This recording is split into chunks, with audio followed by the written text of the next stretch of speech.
alegria, satisfação que a gente recebe a visita do nosso amigo Nelson Crivelin, do IELAR, trabalhador, divulgador da doutrina.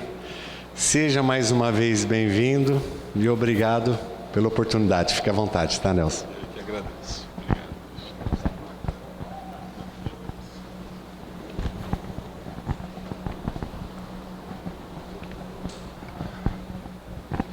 Queridos amigos, boa noite. Que as bênçãos de Jesus, o nosso mestre e amigo, sempre presente em nossas vidas, nos envolva, nos abençoe e nos inspire, agora e em todos os instantes das nossas existências. É com muito carinho que nós retornamos a esta casa, que sempre nos oferece a oportunidade de relembrarmos os ensinamentos de Jesus, trazidos de volta pela doutrina espírita, codificada por Kardec. Hoje nós vamos iniciar as nossas reflexões lembrando uma questão formulada por Kardec que todos nós lembramos. Não raras vezes nós nos deparamos com esta questão e poucas vezes nos detemos. O que ela representa para nós? No Livro dos Espíritos, Allan Kardec pergunta aos benfeitores espirituais, na questão número 132, qual o objetivo da encarnação? E os benfeitores espirituais respondem: passarmos pelas provas, pelas expiações, cumprirmos a nossa parte na obra da criação e nos aperfeiçoarmos, atingirmos a perfeição. Para uma existência, são objetivos perfeitamente compreensíveis, plausíveis, mas no nosso dia a dia, nós brasileiros, nós latinos, somos um pouco mais apavorados. E para amanhã, qual que é o nosso objetivo? Para hoje, para daqui a pouco. Fizeram uma pesquisa, e essa pesquisa revelou algo impressionante, porque a grande maioria das pessoas tem um objetivo. Como primeiro, tem vários objetivos, mas o primeiro objetivo é ser feliz. As pessoas querem ser felizes. Não é aquela felicidade de estar sempre sorrindo, sempre... Não, problemas, preocupações, as tarefas do dia a dia, todos nós temos. Mas vivermos com a consciência tranquila, vivermos em paz com as nossas ações do dia a dia, e isso faz com que as pessoas sejam felizes. Quando nós nos deparamos com esta pesquisa, com o resultado da pesquisa, nós fomos dar uma olhada o que os cientistas, estudiosos falam. E nós encontramos um trabalho extraordinário, formulado por um americano, Samuel Bowles. Samuel Bowles, possivelmente muitos conhecem, se não todos, é um economista americano, ele vive no meio oeste americano, ele é professor do Instituto Santa Fé, nos Estados Unidos, e há muitos anos ele iniciou uma pesquisa. O que as pessoas fazem, o que as pessoas realizam para se darem certo, para que estejam sempre de bem com a vida. E ele chegou a uma conclusão simples. As pessoas, os grupos, as sociedades, elas se desenvolvem, elas se aperfeiçoam graças a dois fatores. O primeiro fator é a generosidade. A generosidade dos seus elementos. Sermos generosos. Não apenas do ponto de vista material, mas em todas as nossas ações. E o segundo fator, tão importante, que complementa o primeiro, é a gratidão.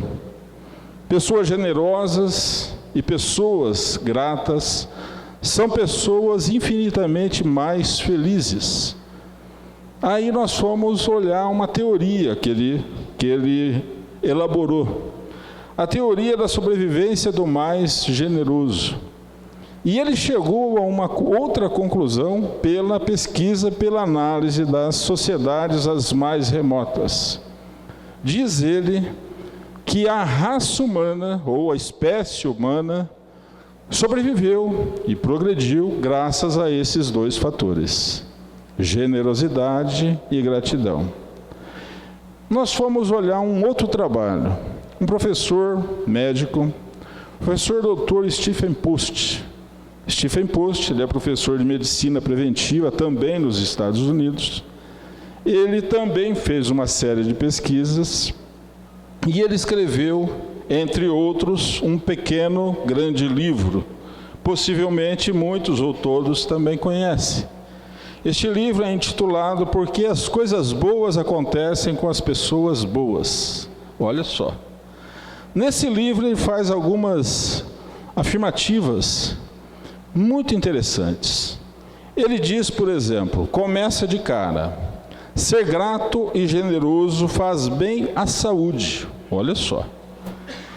Existe uma relação direta entre bem-estar, felicidade e saúde nas pessoas gratas e generosas. Como médico, ele fala isso.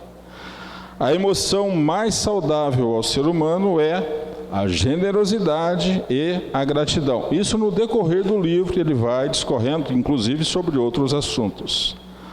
Ser grato aumenta a nossa imunidade. E pessoas gratas são pessoas imensamente mais felizes. Todos nós sabemos disso. Todos nós vivenciamos isso no nosso dia a dia. Quer ver? Por exemplo, vamos imaginar uma situação que acho que todos já passamos.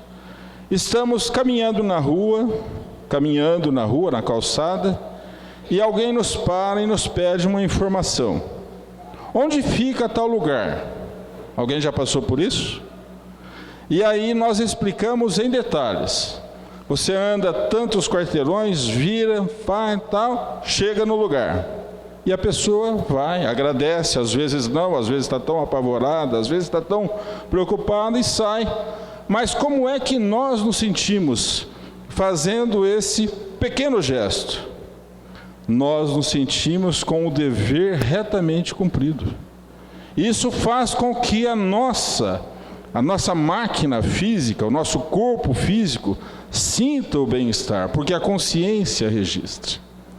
Ele fez uma outra afirmativa, dizendo que ser grato aumenta a nossa imunidade.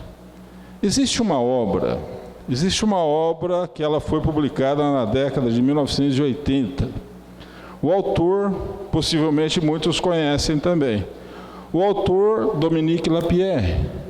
Dominique Lapierre escreveu um pequeno, grande livro, em gratidão à Índia, aos habitantes da Índia, aos indianos, porque ele aprendeu muito enquanto esteve lá. E ele escreveu: Esta noite, a liberdade.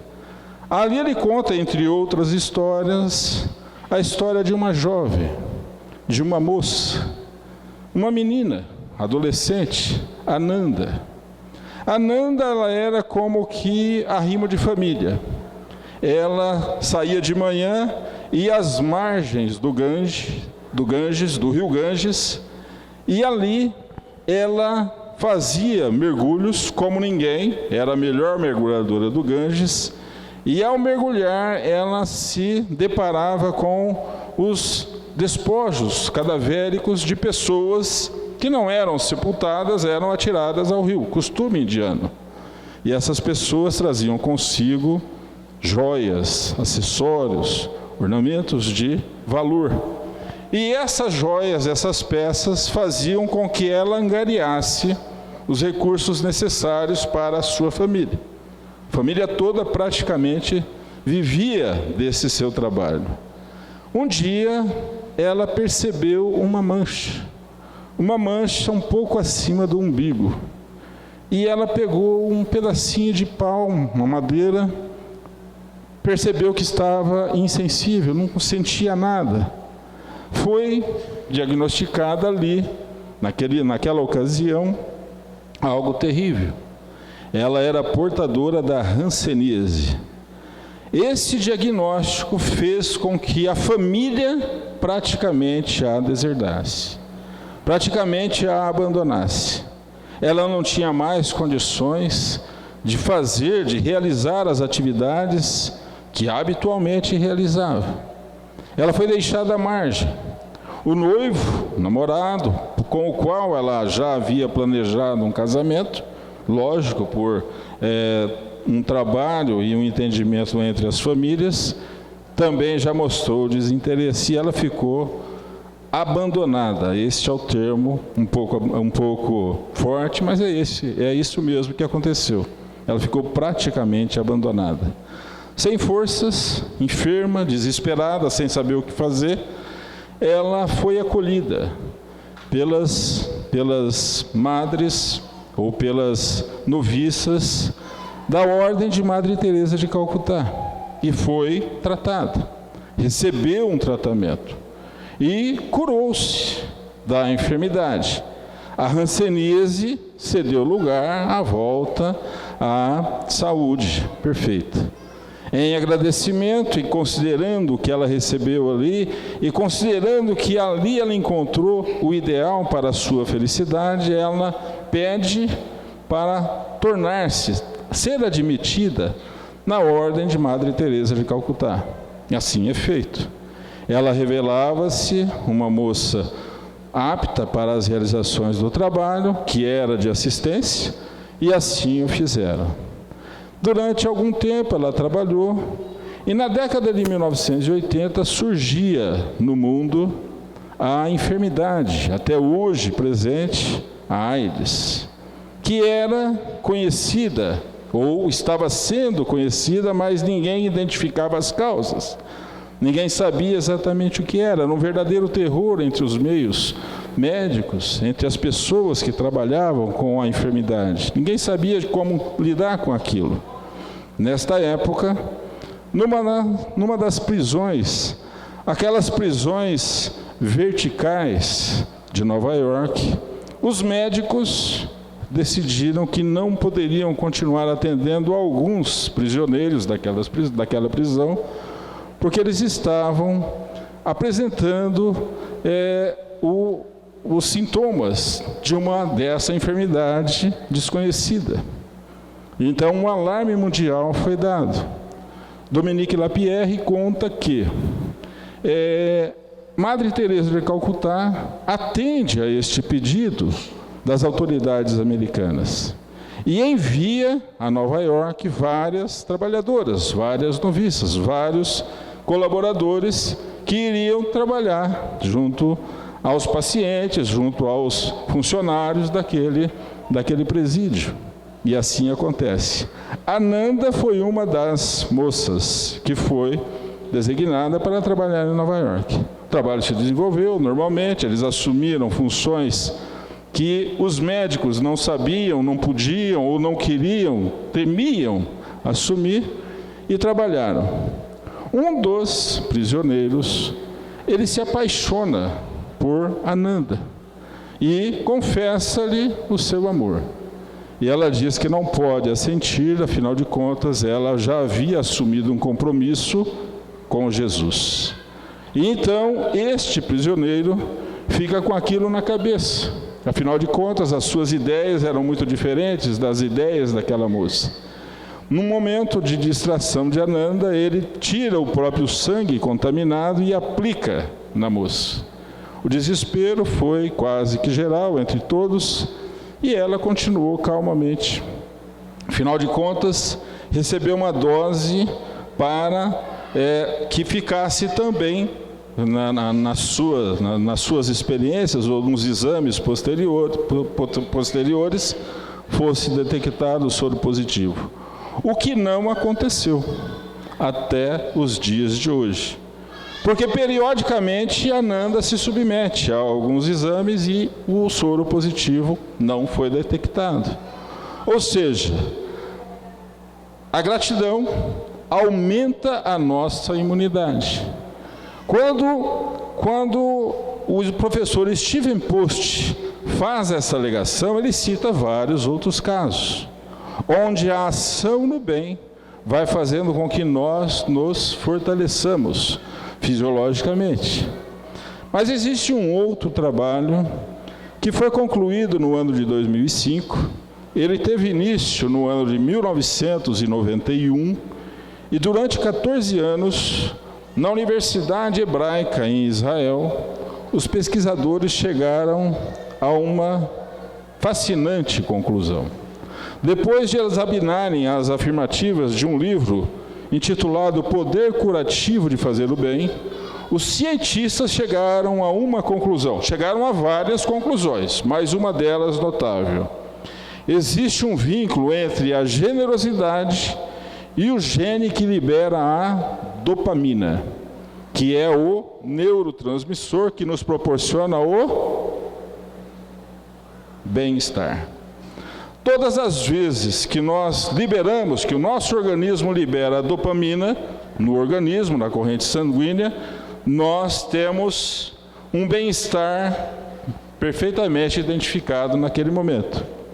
Quando nós pensamos no objetivo imediato para as nossas vidas, nós começamos a pensar nessas situações, nesses estudos. Mas nós fomos buscar um pouco lá atrás o que é que os filósofos da antiguidade imaginavam. Nós encontramos um trabalho, ou uma afirmativa, de um filósofo lá bem antigo, Epicuro. Epicuro, pai do epicurismo ou do hedonismo, ele tinha, entre outros, um pensamento bem parecido com aquela teoria que ele criou. Ele dizia o seguinte: a felicidade consiste em ter bens, possuir coisas, porque quem tem, desfruta do que tem, e quem desfruta do que tem, é feliz. Faz sentido? Mais ou menos. Depende do dia e depende da hora. Nós vivemos no mundo material, mas só isso não basta. Aí apareceu um outro filósofo, esse um pouco mais conhecido de nós, Diógenes de Corinto. Diógenes de Corinto era conhecido pelo seu cinismo. E ele disse mais ou menos o seguinte, entre outras coisas, ele disse: a felicidade consiste em não ter nada. Porque quem tem medo de perder o que tem. E quem tem medo de perder o que tem, é infeliz. São aqueles de nós que às vezes nos apegamos às coisas e imaginamos que se não tivermos aquelas coisas palpáveis, na nossa vida não terá sentido. Pois bem, apareceu depois um outro filósofo, esse já um pouco mais conhecido de nós, Sócrates, que disse mais ou menos o seguinte: a felicidade não consiste nem em ter e nem deixar de ter. A felicidade consiste em ser, realizar, fazer alguma coisa. Se tem, ótimo; se não tem, também está tudo certo, está tudo ótimo. 500 anos depois, aproximadamente, surge Jesus, que em algum momento ele disse: eu não venci no mundo, como nós ouvimos até hoje, mas eu venci o mundo. Venceu o mundo realizando, dando um exemplo, uma missão que tomada a termo, nunca foi superada por ninguém. O ser mais perfeito que Deus permitiu reencarnar-se entre nós. Muitas vezes nós imaginamos que a felicidade é um objetivo a alcançar. Nós fixamos alguns objetivos na nossa vida. Às vezes nós falamos assim: eu serei feliz quando? E aí depende da idade, depende da época da nossa vida, nós vamos fixando os objetivos. Quando eu fizer 18 anos, alguém aqui já passou por isso? Eu estou vendo aqui que tem muita gente que já tem mais de 18. O nosso objetivo para sermos felizes era alcançar 18 anos, porque aí ninguém nos segura.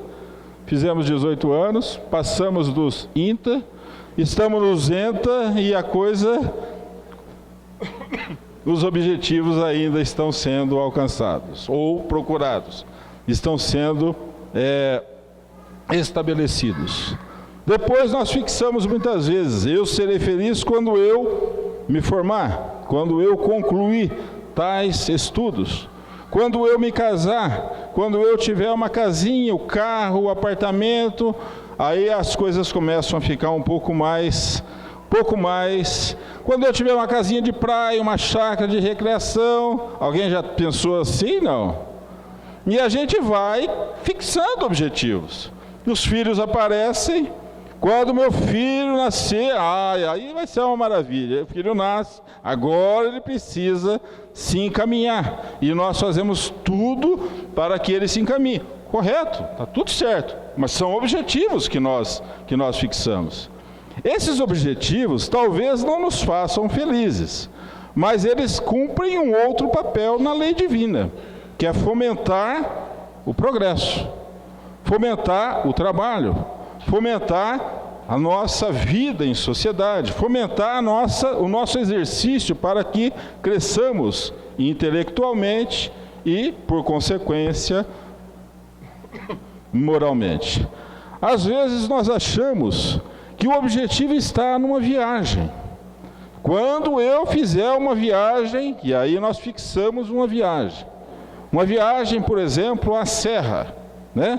A Serra Gaúcha, ou a Campos do Jordão, ou a outra serra aqui por perto, ou mais distante. E aí nós nos empenhamos para essa viagem. E saímos para a viagem. E logo de saída a gente já avisa o condutor do veículo, nossos familiares, nossos amigos: olha, me chama quando chegar lá. Alguém já fez isso ou não? Deita e dorme o tempo todo. Alguém já fez isso ou não? Só eu. Então eu vou abaixar minha mão. Mas de vez em quando aparecem pessoas que fazem isso. E o que acontece quando nós fazemos isso? Fixamos o objetivo. Mas o que é o bonito da viagem? É o percurso. O que é que nós vamos aprender? O que é que nós vamos ver? O que é que nós vamos olhar, perceber do caminho, do trajeto que nós vamos fazer? A natureza que muitas vezes nos oferece situações que nós, habitualmente, no nosso cotidiano, na corrida do nosso dia a dia, muitas vezes nem imaginamos. E vemos a bênção da lei divina realizando todos os dias, em todos os recantos da vida e deste mundo que abençoadamente nos acolhe, verdadeiras maravilhas. E aí, quando chega no objetivo, a gente acordou e as pessoas comentam: você precisa ver tal lugar, que maravilha, e tal lugar aí nós perdemos a oportunidade. Muitas vezes nós achamos que a felicidade chega pronta. Às vezes a gente imagina: quando eu tiver melhores condições, eu quero ser um excelente médium. E nós tomamos como exemplo aqueles médiuns que viveram a vida toda em favor ou em prol do trabalho mediúnico, do trabalho na caridade, do trabalho em favor dos semelhantes. Há alguns anos, muitos talvez não conheçam, não tiveram contato com o Chico, mas as pessoas tomavam o Chico Xavier como exemplo.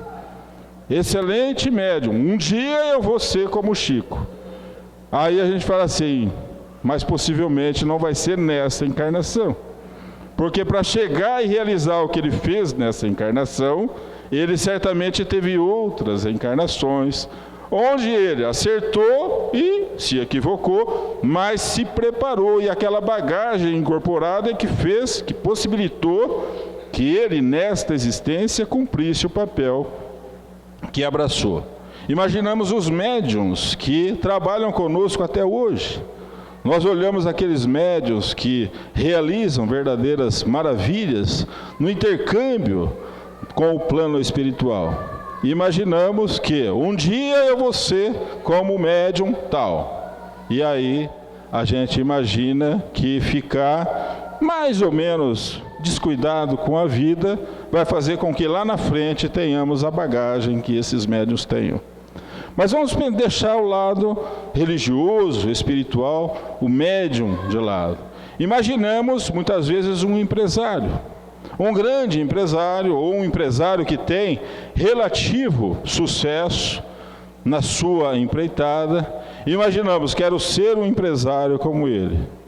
E esquecemos muitas vezes que ele começou com uma pequena empresa, com um pequeno negócio que muitas vezes deu muito mais trabalho do que a gente imagina, e hoje consegue vislumbrar, consegue estabelecer uma relação de comércio, uma relação empresarial com o meio, com a sociedade, com os países e até muitas vezes multinacional, porque persistiu, colaborou, perseguiu aquele objetivo. Muitas vezes nós imaginamos que atingindo tais objetivos seremos felizes. Allan Kardec, no Livro dos Espíritos, interroga os benfeitores espirituais. Nas questões número 920 e seguintes, ele fala acerca da felicidade. Nós poderemos ser absolutamente ou plenamente felizes enquanto estivermos neste planeta que abençoadamente nos acolhe? E os benfeitores respondem: ainda não. Ainda não, por quê? Porque a Terra ainda tem determinadas situações, passa por determinadas situações que nós não conseguimos ser plenamente felizes. Nós podemos ser relativamente felizes, o mais feliz possível. Podemos conhecer do bem-estar, mas plenamente felizes ainda não somos. Eles falam acerca da reencarnação, das provas, das expiações. E na questão número 922, Allan Kardec pergunta: tem uma fórmula que se a gente seguir, a gente vai ser o mais feliz possível? E os benfeitores falam: sim, tem uma fórmula. Se nós seguirmos essa fórmula, nós vamos conseguir ser o mais feliz possível. E aí Kardec pergunta: que fórmula é esta? E eles respondem: para a vida material, a posse do necessário. Para a vida moral, a consciência tranquila do dever retamente cumprida.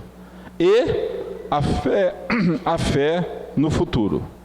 Nós, espíritas, que estamos despertando para as realidades do plano espiritual, para os ensinamentos dos benfeitores espirituais, não podemos negar a fé no futuro. Porque como espíritas que somos, nós temos o dever de conhecer o que é que acontece conosco, desde o momento em que ocorre a concepção, passamos por aquele período de chegada, vivemos a nossa vida no corpo físico, a vida material, e retornamos ao plano espiritual, nas mais diversas situações, conforme as nossas ações. Mas nós temos o dever de conhecer, então, o que nos acontece depois da vida, na nova vida, ou na continuação da vida no plano espiritual. Este é um dos pilares da doutrina espírita. Sobrevivência do espírito, a disjunção molecular do corpo físico, um dos pilares da doutrina espírita. Então nós temos o dever de conhecer a doutrina que professamos. Quando os benfeitores falam para a vida moral, a consciência tranquila do dever retamente cumprido, nós pensamos nos deveres que assumimos, nos compromissos que assumimos. Todos nós, sem exceção, estamos aqui para realizarmos aqueles compromissos com os quais nós nos comprometemos antes de reencarnarmos, antes de chegarmos a esta vida neste planeta que abençoadamente nos acolhe. E todas as vezes que nós acertamos daqueles compromissos assumidos, a nossa consciência registra que algo de positivo está sendo feito, e é isso que nos dá paz de consciência. Às vezes nós saímos um pouco do eixo. Alguém aqui sai do eixo de vez em quando ou não? Só eu de novo? Ok, parabéns a todos. Então, mas de vez em quando ele sai do eixo. E o que acontece? A lei divina nos proporciona condições para que nos reabilitemos. através das situações as mais diversas pelas quais nós passamos no nosso dia a dia. Então, às vezes, nós saímos daquele roteiro, não tem problema. Existe o esquecimento do passado, que na realidade é uma verdadeira bênção. E graças a esse esquecimento, nós às vezes esquecemos também alguns compromissos. Mas façamos o nosso melhor. Façamos o nosso melhor para que, se aquele compromisso assumido não for devidamente cumprido, pelo menos algo que nos faça bem, que algo que nos garanta a consciência tranquila se realize. E para a vida material, a posse do necessário. Aí é meio complicado, porque nós vamos encontrar em todos os recantos as mais diversas situações. Existem pessoas que não têm quase que absolutamente nada e são imensamente felizes. E existem pessoas que têm quase que o mundo todo e são imensamente infelizes. De tal forma que aquela tese de Epicuro sobre ter coisas, às vezes não se faz presente no nosso dia a dia, na realidade do nosso dia a dia. Quando nós pensamos nas regras para a felicidade, para sermos felizes no nosso cotidiano, nós pensamos nas regras morais também. Quando nós pensamos nas regras morais, de imediato nós somos convidados a pensar um pouco naqueles ensinamentos que chegaram por primeira vez para despertar o povo. Moisés recebeu ali, mediunicamente, 10 regras, que nós conhecemos como os 10 mandamentos, sempre atuais. De muito tempo, de muito antes de Jesus, que trouxe para um povo regras, talvez nem todos sigam, mas as regras existem, e até hoje se faz, ou se fazem, essas regras se fazem absolutamente atuais. Atuais e necessárias à nossa observação. Mas quando nós pensamos um pouco depois dessas regras, nós começamos a imaginar o que veio depois. Lógico, antes de Jesus, veio no Império Romano que dominou o mundo ocidental conhecido. E no Império Romano, para termos felicidade, tinham algumas regras. Na realidade, 3 regras. Tem 3 regras que são a base do direito romano.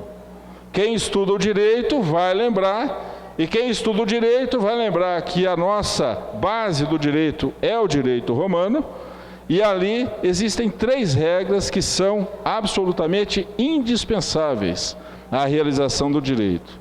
Primeiro, viver honestamente.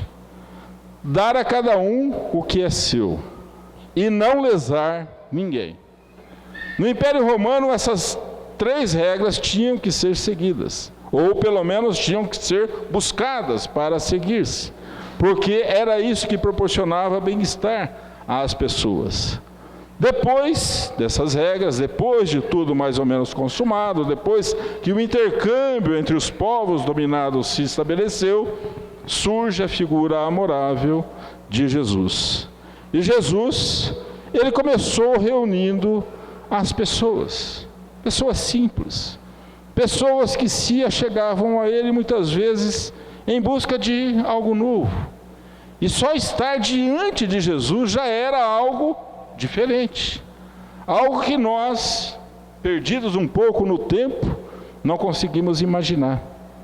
E ali, na reunião, naqueles memoráveis discursos, ele falava do reino de Deus.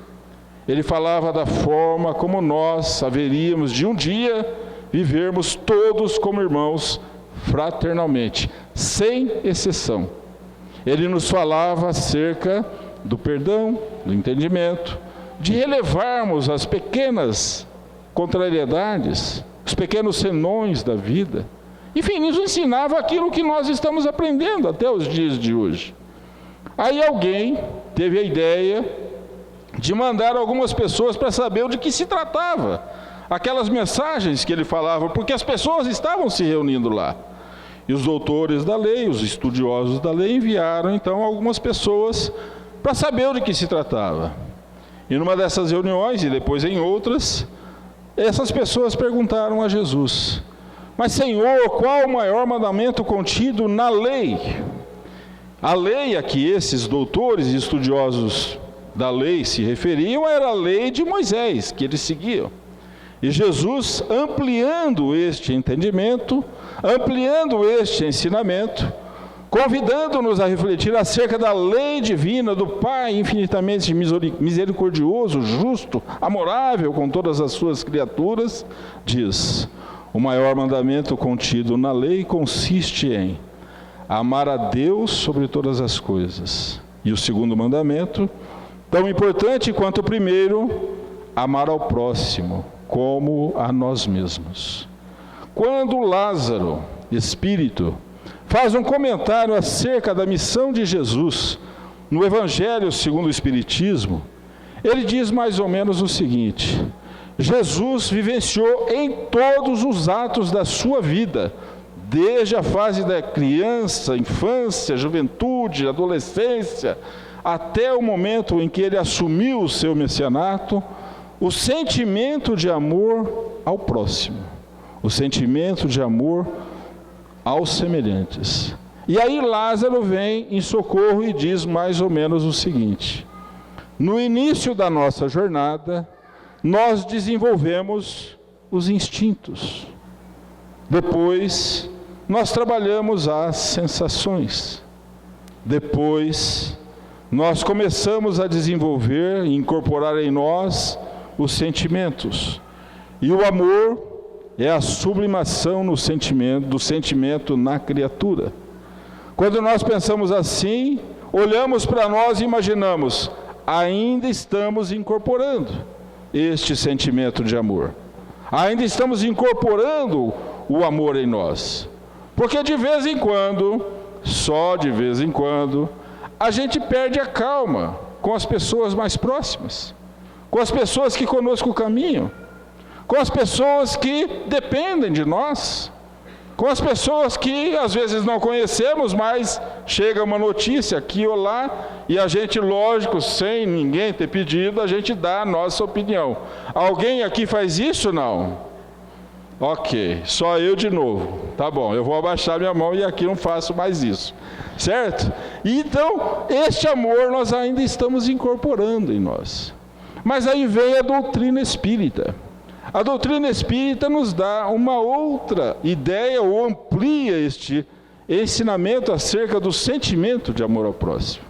Ela nos fala que fora da caridade não há salvação. O amor sublima o sentimento, mas a ação em favor do próximo sublima o sentimento de amor na criatura. Olha, e aí a gente vai aprendendo. Certamente, quando nós formos passando por essas fases, nós vamos aprender valores novos, ideias novas. Talvez nesta nova fase em que o planeta está aí se transformando, tenhamos esses valores mais presentes. Quem sabe em outras esferas, nós não sabemos ainda. Mas certamente algo muito maior, certamente está reservado àqueles que buscamos nos aprimorar. Os benfeitores espirituais, quando falam da caridade, dizem que existe a caridade material, que é aquela onde nós nos assistimos, quando é necessário socorrer materialmente, para que o necessitado não passe por situações mais aflitivas, ou não sucumba diante das suas necessidades, mas às vezes nós também passamos por determinadas situações e não temos como socorrer materialmente. E aí eles nos falam que existe a caridade moral, que se resume nos pequenos gestos da nossa vida, nos pequenos atos do nosso dia a dia, nas pequenas ações, desde o momento em que nós despertamos, travamos contato com os nossos familiares mais próximos, saímos à via pública, começamos o entendimento com o meio social, chegamos muitas vezes aonde trabalhamos, nosso meio profissional, e ali nós vamos, nos pequenos gestos, colocar em prática esta caridade moral, através de situações as mais diferentes. Cada um de nós podemos imaginar o quê? Isso, quando nós realizamos, vai nos proporcionar aquele bem-estar a que se referiu Samuel Bowles, e a que se referiu Stephen Post, e a que se referiram os pesquisadores judeus, ou hebraicos, da Universidade Hebraica. Quando os pequenos gestos começam a se fixar em nós, nós passamos a analisar a vida de uma forma um pouco diferente.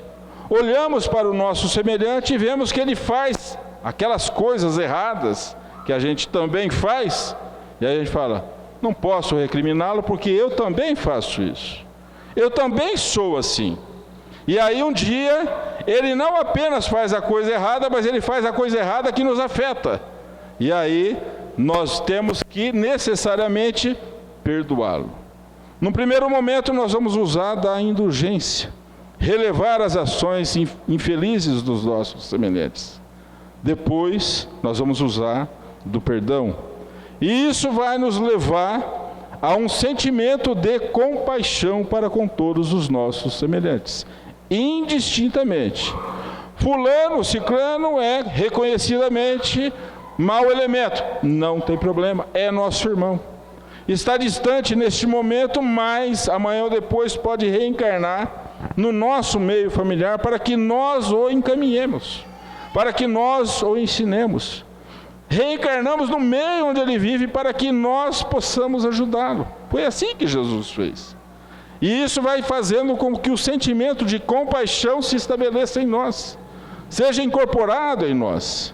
E aí, a necessidade, mais uma vez, da ação, da caridade em favor dos nossos semelhantes, da abnegação. Fazer o bem, sem olhar a quem, sem segundas intenções, e se necessário for, com o sacrifício do interesse pessoal. Quando nós chegamos a isso, que é um ensinamento dos benfeitores espirituais, lembrando os ensinamentos de Jesus, são as mesmas consequências ou as mesmas conclusões a que chegaram os pesquisadores, os cientistas da atualidade. Fazer o bem, generosidade, usarmos da gratidão em todas as nossas ações. Para encerrarmos as nossas reflexões, nós vamos lembrar de uma história da vida real, possivelmente muitos ou todos já conhecem, então nós vamos refletir juntos. Lá no século XIX, na Escócia, existia um pequeno lavrador. Existiam vários pequenos lavradores, mas este em especial. Um dia ele estava trabalhando a sua terra. Ele era, para os padrões brasileiros, ele era possuidor de uma chácara, não mais que isso, uma pequena chácara. Mas naquela época, para os padrões escoceses, era algo mais do que suficiente para que ele fosse considerado alguém com distinção, embora vivesse humildemente. Ele era viúvo, tinha um filho. Um dia ele estava trabalhando a terra e ele ouviu pedidos de socorro. Pedidos de socorro que vinham de um lugar próximo. Ele largou tudo e correu para auxiliar aquela pessoa, alguém que pedia socorro. E quando ele se depara com a seguinte situação: era uma criança, 5, 6 anos, que estava sendo sugado por um poço de areia movediça, num ambiente, numa região pantanosa. Ele fez todo o necessário para que aquela criança saísse, salvou a criança daquele poço de areia movediça e orientou: você não é daqui, talvez não conheça o lugar aqui, então você, quando vier para cá, tome muito cuidado, não venha sozinho, porque se não tiver ninguém para te socorrer e acontecer uma coisa dessa, você vai certamente ser sugado até vir a óbito, vir a sucumbir. A criança também agradeceu e foi embora, e ele voltou a trabalhar. Voltou a trabalhar e no dia seguinte, o que ele estava fazendo? A mesma coisa. Estava trabalhando ali com a enxada a sua terra, seu pedaço de terra. Isso ele vê, neste momento ele vê chegar uma carruagem luxuosa. De dentro da carruagem, que para perto dele, desce um senhor, um inglês, um nobre inglês. E este nobre inglês lhe pergunta: foi o senhor que ontem salvou uma criança que estava sendo sugada por uma areia movediça aqui perto? Sim, fui eu. Eu sou o pai daquela criança. E eu quero lhe recompensar. Eu quero lhe pagar pelo que o senhor fez. E aquele homem humilde, pequeno lavrador, vivia do seu trabalho, sobrevivia do seu trabalho. Diante dessa situação, ele falou: não posso aceitar nenhum tipo de pagamento por essa minha ação. Porque a minha ação não foi nada mais, nada menos do que qualquer um que estivesse no meu lugar faria a mesma coisa. É um ensinamento que nós já recebemos, que todos nós devemos fazer sempre o melhor em favor dos nossos semelhantes. E o nobre insistiu: mas eu quero lhe pagar, mas eu não quero receber. Mas eu quero lhe pagar e eu não quero receber. Eu quero lhe pagar, eu não quero receber. Alguém já passou por isso, não? Eu quero lhe pagar e eu não quero receber. Não, né? Ainda bem. E aí ficou aquela coisa. Nisso desce da carruagem a criança do dia anterior, o filho do nobre, que reconheceu aquele lavrador. E sai de dentro da casa humilde o filho do lavrador. E ali eles começam a ver aquela situação: eu quero lhe recompensar, mas eu não posso aceitar nenhum tipo de pagamento, aquela coisa. Então o nobre olha para o filho do lavrador e fala: é seu filho? Sim. Então, já que você não quer receber nada em termos de dinheiro, recompensa, eu lhe faço uma proposta. Eu pego o seu filho e levo para Londres. Lá em Londres, ele vai estudar junto com o meu filho. Vai ser matriculado nas mesmas escolas. Vai ter os mesmos professores. Vai receber a mesma instrução. Se ele tiver o caráter do pai, o seu caráter, com instrução ele será um grande homem. A educação nós damos em casa. É isso? A escola dá instrução. A escola não educa, a escola encaminha para instruir. E aí então o nobre forçou a barra e o lavrador não tinha muito o que fazer. No primeiro momento ele pensou na saudade, estava ali, era só ele e o filho, ele era viúvo. Mas o nobre falou: não tem problema. Quando ele sai de férias, ele vem passar as férias aqui. E quando o senhor tiver saudade, não tem problema, vai para Londres. O senhor vai ficar na minha casa, vai ser alguém recebido na minha casa como família. E aí não teve o que fazer. A criança foi levada a Londres. Foi levada a Londres, foi matriculada nas escolas fundamentais, junto com o filho do nobre, passou por aquele período, aqueles anos de estudo fundamental, onde recebia as primeiras instruções, e chegou o momento da faculdade, ir para a universidade. O filho do nobre seguiu um caminho e o filho do lavrador optou pela medicina, no que foi aplaudido pelo nobre por todos aqueles que acompanhavam aquela situação. Ele ali, no Colégio Saint-Marie, que na época, e até os dias de hoje, um dos melhores, ou uma das melhores faculdades de medicina de Londres, da Universidade de Londres, ele começou a se destacar. Começou a se destacar pelo esforço que realizava, a forma como ele interpretava os ensinamentos, a forma como ele começou a trabalhar alguns experimentos. Junto com alguns amigos, junto com outros graduandos, ele começou a trabalhar algumas substâncias que eles chegariam a uma conclusão de um medicamento. Essa era a ideia. E isso fez com que o trabalho fosse redobrado. Nesta época, nessa situação, o filho do nobre ficou doente, muito doente. Os médicos foram chamados, os sintomas foram apresentados. E o diagnóstico não foi certeiro, o diagnóstico não foi preciso. Eles simplesmente, os médicos disseram: seu filho vai falecer, ele vai a óbito, mais dia, menos dia. Faça alguma coisa, eu tenho dinheiro, eu posso pagar. Não há o que fazer. Neste momento, o filho do lavrador fala: nós estamos trabalhando algumas substâncias. Essas substâncias vão dar origem, a ideia é essa, num medicamento. Esse medicamento já foi testado em cobaias animais, mas nós não tivemos ainda cobaias humanas para testarmos esse medicamento. Se o Senhor permitir, eu vou aplicar o remédio nele. Se ele melhorar, é porque o remédio fez efeito. Se não melhorar, é porque o remédio não vai fazer efeito em ninguém. O nobre, logicamente, concordou e pediu para que tudo aquilo fosse feito o mais urgente possível. Durante algumas semanas, aquela substância, aquilo que seria um medicamento, foi aplicado, e daí algumas semanas, o filho do nobre se restabeleceu completamente. Não tinha nenhum vestígio da enfermidade que antes não podia ser diagnosticada. Quem foi o filho do nobre? O filho do nobre foi, entre nós, Winston Churchill, um dos maiores estadistas do mundo no século XX, e com certeza no século XX, o maior estadista da Inglaterra, do Reino Unido.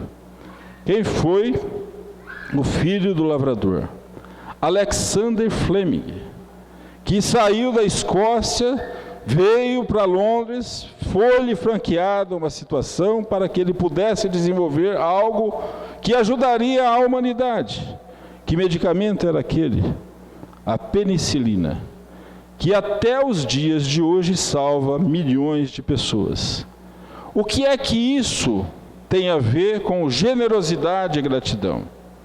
Um gesto de generosidade. O lavrador ouviu um pedido de socorro, correu e fez o seu melhor. Um gesto de gratidão.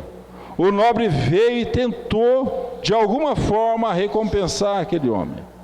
E a lei divina foi agindo para que a harmonia se estabelecesse. Quando nós pensamos o que é necessário para sermos felizes, tenhamos isso em mente. A nossa consciência tranquila, a lei divina agindo de uma forma que muitas vezes a gente não compreende. Muita paz, que Deus nos abençoe sempre.